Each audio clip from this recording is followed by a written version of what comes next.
I did a little bit of research on the career for adoption agency counselor. One of the websites that I looked into was for an adoption center that was in Wyoming.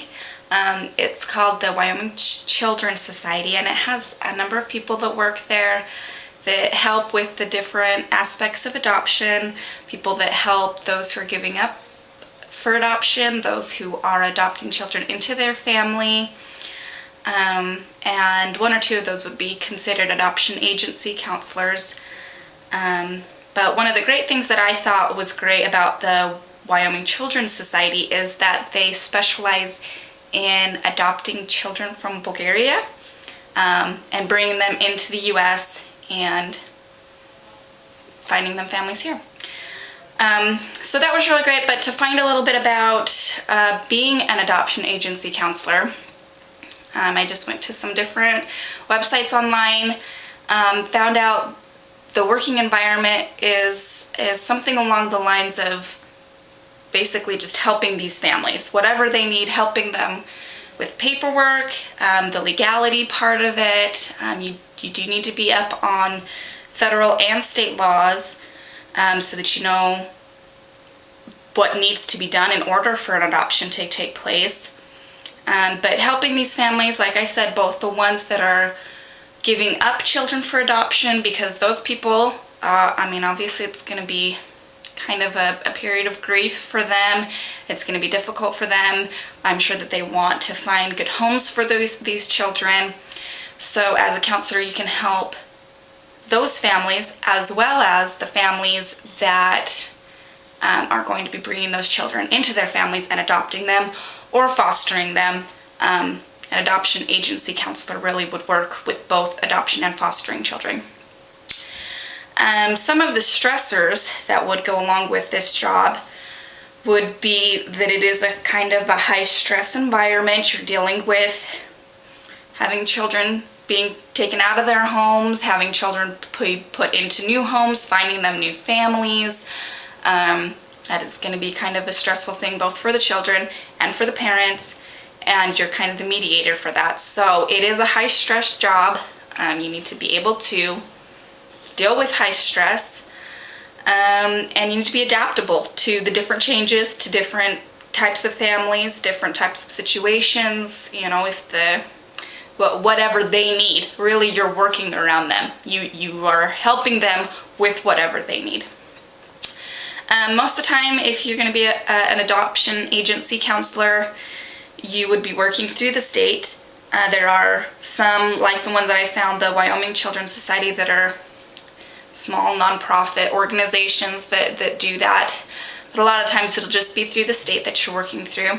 So you're going to have benefits along the lines of state employees. But really, if you're going to talk about benefits, it would be more along the lines of helping these children.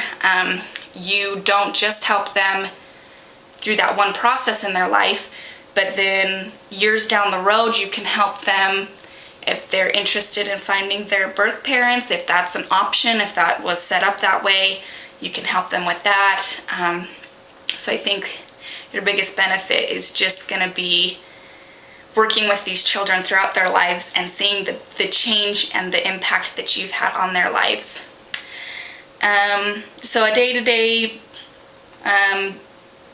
day for an adoption agency counselor is just going to be meeting with families. You're going to be meeting with families that are giving up for adoption, that are adopting, anything in between, people that have adopted children. If they're having any issues, if there's any legality things that have changed in the past, then you're going to go help them fill out that paperwork.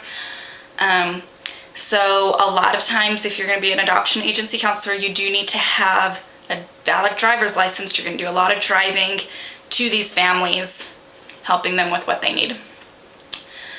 Let's see, educational requirements. At some places, you may be required to have a master's degree. However, there are going to be places that will hire you with just a bachelor's in social work, sociology, marriage and family. I think that that's going to depend a lot on where you're looking, how big of an agency it is. You know, if it's a large agency with a lot of applicants, obviously they're going to look for a master's degree, but smaller agencies, I would think that maybe smaller states that maybe don't have quite as many people with a degree in social work would be more willing to hire someone with a bachelor's degree to do that position.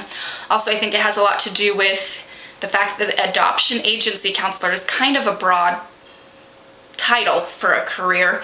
There's a lot of different tasks involved in that, and depending on what that specific agency is looking for, if it's something they're looking more for a counselor, somebody specifically to counsel these families, you know, kind of be therapy, they're probably going to be looking for a master's degree in order to hire you. But if it's going to be more menial tasks, helping people fill out paperwork, helping other agency counselors that are therapists, things like that, then maybe a bachelor's degree would be okay. The salary was kind of on the same page as master's and bachelor's. It really just depends on where you are. If you are in a smaller state that maybe doesn't have as much funding, I saw some salaries that were as low as about $26,000 a year. However, if you're getting into a bigger organization, larger states, places like New York, I know they have larger salaries for their adoption agency counselors. I found some that were as high as $68,000. So somewhere in between that. I'm sure that a master's degree is going to influence that a little bit or a lot. But those are kind of the basics. Some miscellaneous information on the career is that you will need to have training. Even if you're brought in with a bachelor's, there's going to be specific training that you have to have, including child abuse and neglect training, so that as you're visiting these families, you can look for those things, along with a lot of other, depending on what your job specifications are, you're going to need to take that specific training in that specific state. Other than that, it looks like it would be a really rewarding career, something that I'd be interested. I was interested in reading about it because that is something that I would be interested in doing, and I was curious about the adoption process because that would be something I would consider in the future as well. So, hope that was informative. Thank you.